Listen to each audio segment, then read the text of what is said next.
How you doing? I'm Jeremy O'Neill. I'm, as I said, the Director of Sales at Placer.ai.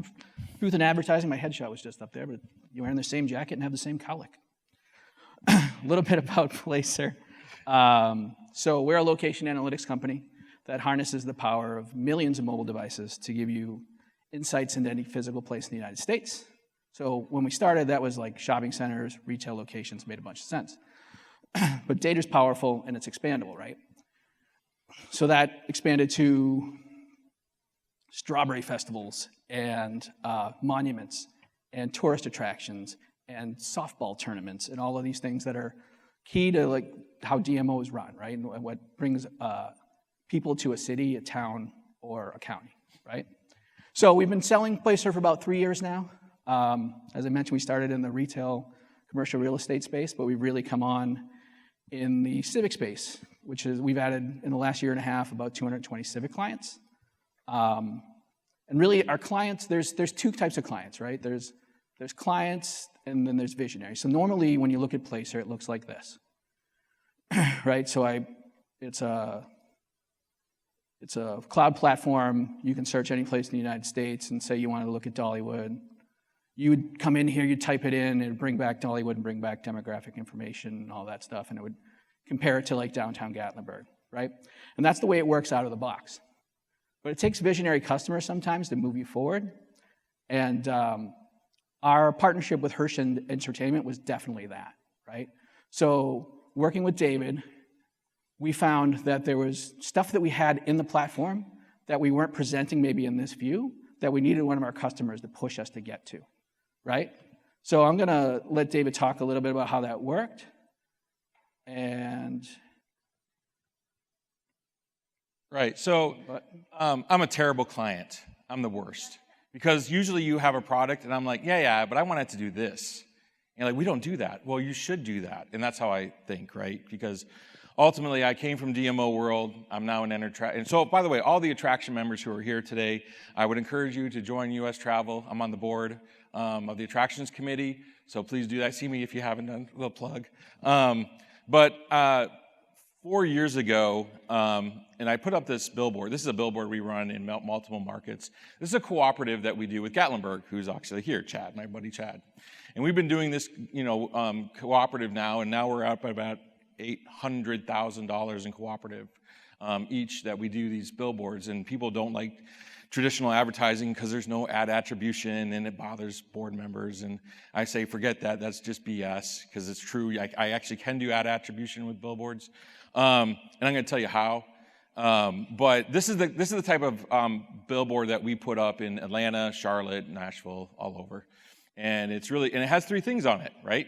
It's got the Smokies, the national park. It's got us, and it's got Gatlinburg, the heroes of Sevier County, I'd like to say. I also would say give a plug out to Pigeon Forge, but they're not here today. So this is just the example, but let me give you what the thought is, and this is where we took Placer. So one of the problems we have is a rising tide floats all boats, and the question is for me is that I understand the politics of a DMO. I understand all your attractions that you have and the hotels that you have. And the question when somebody like me comes along and says, hey, we want to do a partnership, we say, well, I also got this place, and this place. And my argument to everyone in Gatlinburg, which is what the city has done, even though Dollywood is not in Gatlinburg, was the question was, can we benefit together by advertising together, okay? And the answer to that is yes, because we've grown tremendously over the 4 years. Last year was the best year ever. This year is even beating last year. Even with inflation going on. But we wanted to show that it really is about that it is a rising tide. So let me show you real quick. So this is everybody who's coming to, is it just Dollywood, right? Dollywood, yeah. So let's drill down and just get to, let's add in Dollywood and let's just get to Atlanta. Let's just go to Atlanta. Atlanta? Yeah. So we can pick out all the different cities that we've mapped. And so we geofenced Atlanta. Within that. Now, I would tell you at Dollywood, we have tremendous amount of survey research. We have ticketing information. I know a lot about our customers, but there are things that I don't know. I don't know when someone doesn't come to a Dollywood. I know when they come somewhere else. So here's Atlanta, And you can kind of see, so the sort of the triangle or the half moon that you kind of see, that's the dark area. That's the suburbs of Atlanta. Proper Atlanta is right dead square in the middle. So that's the suburbs. So that's really our sweet spot for that. You have, for Dollywood and that. Now let's add in downtown Gatlinburg. So we geofenced downtown Gatlinburg, and now you can see the darkening of the shade, right? So now, and this is and see how it just kind of gets, dark. So now you look at the numbers on the right-hand side, and you see, okay, Dollywood gets a fraction of what people go to Gatlinburg over the course of the year. Now, it makes sense, right? Dollywood is very expensive comparatively compared to a free downtown where you can walk around. But now you're seeing this impact of both a cooperative that not only impacts downtown Gatlinburg, but it also impacts us. And now we can let's add in the Smokies, right? So we geofenced the national park, a swath, because it's really big. So we have actually a swath, the most popular swath of that.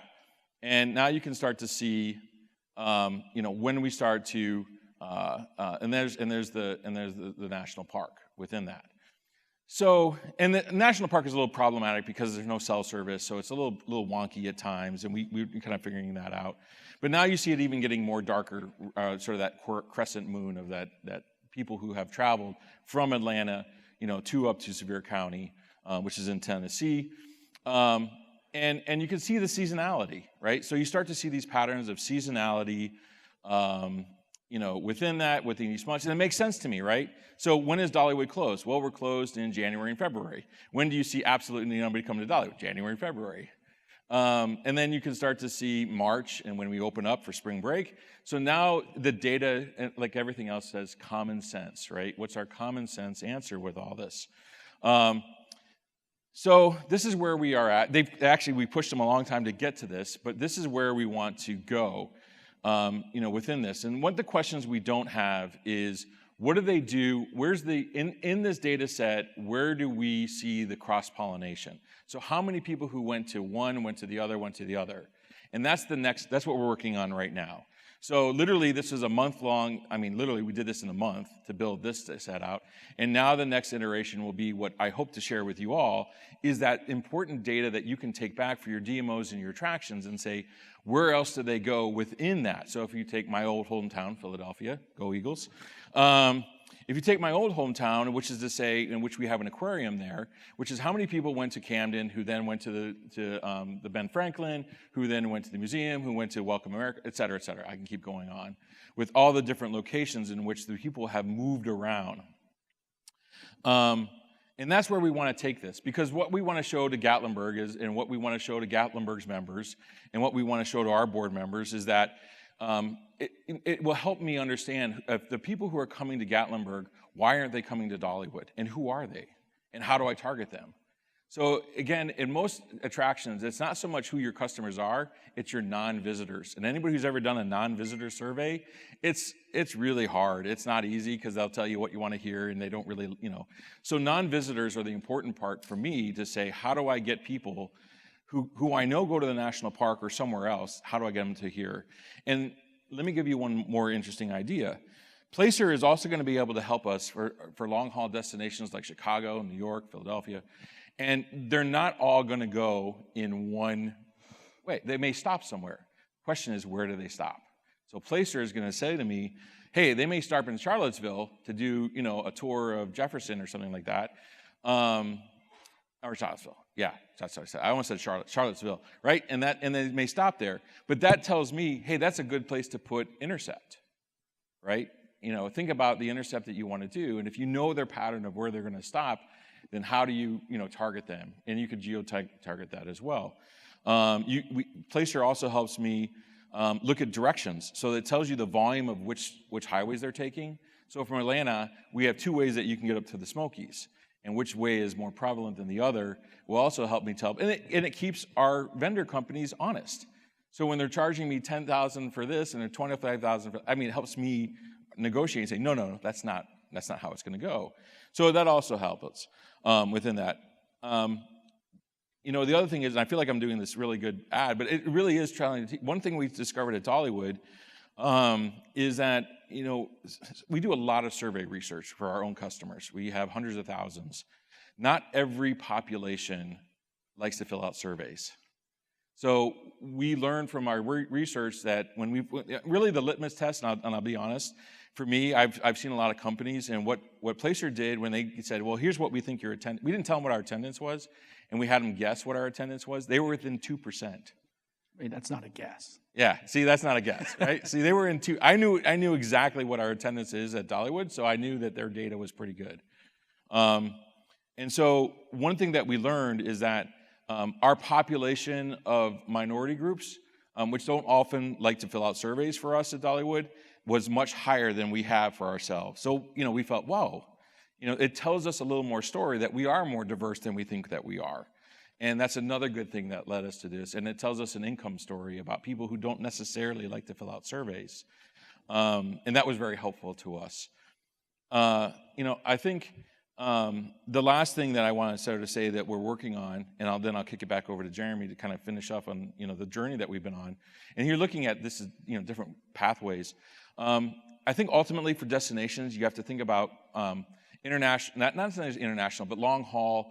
And I know this from my friends at Nashville.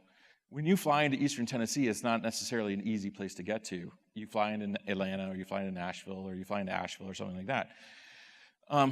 Placer's going to be able to tell me how long our customers at Dollywood may have stayed in Nashville for 3 days.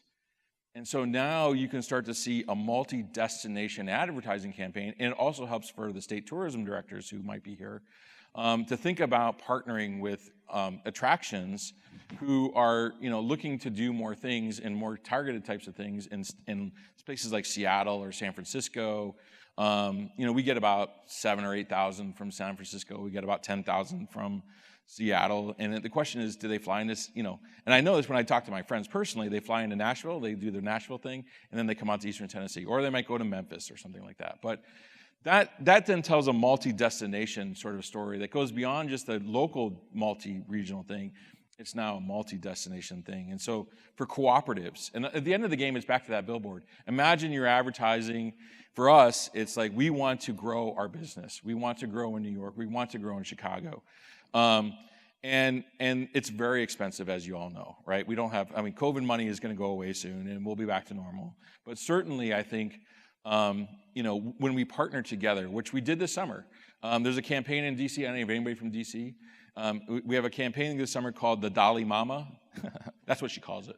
By the way, Dolly Parton calls it Dolly Mama. So that's what they call her. And so Dolly Mama, we have this, it's a breakthrough campaign. I'm not a fan of it, but it works in D.C. And it's been doing great. So D.C., we can measure the traffic from D.C., and we could actually pull it up. Let's pull up D.C. real quick. We only have a couple minutes left. I talk fast because I want to make sure I get into that. So if we pull up D.C., Washington, D.C., I don't know how, we have everything on here. So he's like, they asked me, what DMAs do you want? And I'm like, well, everything. And then now I'm a victim of my own asking. So here's Washington, D.C. for the 3 areas, right? And we started doing a campaign as not only, it was Pigeon Forge, Gatlinburg, the county, and Dollywood. We all kind of joined in on this campaign. And it really does target the whole area. And if you look at sort of the heavy concentrated areas, which is, mostly, Nova kind of area, the Nova, Northern Virginia, that's sort of the heaviest areas. And you see in the Tacoma area up there in Bethesda. So you can start to see the patterns. And now for targeting, you can actually geofence in your targeting for your partners who do digital ads and billboards. DC doesn't really like billboards, but you can start to see where you would want to go and maybe some of the areas, malls per se, for things like that. And for ad attribution, this is another toy in the tool chest, right, or in the toy chest that helps you and helps us do what we do at Dollywood. So really cool. I love where we're going. I love the fact that they're willing to work with us. I'm a terrible client. I truly am, and even one of my friends out here can tell. But that's what you need as a partner, right? You need that to tell a story to a company that is private and spends a lot of money, and it's not a board. It's like a real board that has shareholders. So that's what happens at Dollywood, and I'm real proud of what we've done, and it's been a good summer. I'm going to kick it over to Jeremy and finish off. So David, real quick. Yeah. We did all this work for you in a month. Yes. How much did we charge you? Zero. Right. So None. So we have a 97% customer retention record because we will go the extra mile for our customers. And if you can dream it, we can make it possible with the data, right? So if you want to look at these complex views rather than just the stuff that comes out of this, because the whole idea here is to make what normally would be for data scientists accessible to you and me, right? Like, I'm not a data scientist, but I can drive pretty well in this, and I can teach you to drive pretty well in this in a couple days, right? But the real data science stuff, sometimes you want something that's kind of data science-y, and we'll work with you on that too. So and if you see here on the data, right, this makes sense. Like the island is in Pigeon Forge, and it's like another free little party area that it's free. So we already know that is, like, it's accurate. It's 100% accurate when we look at this stuff, and it just makes sense. The number one brand is Walmart. And by the way, the Walmart in Pigeon Forge is like the most populated Walmart in the history of the United States, in history. I never believed that, and then I'm like, yeah, it really is. I never understood. Yeah, I know, it really is. It's shocking. Anyway, thank you all. We're out of time. I appreciate it. If you have any questions, please ask. Thank you so much, Jeremy and David.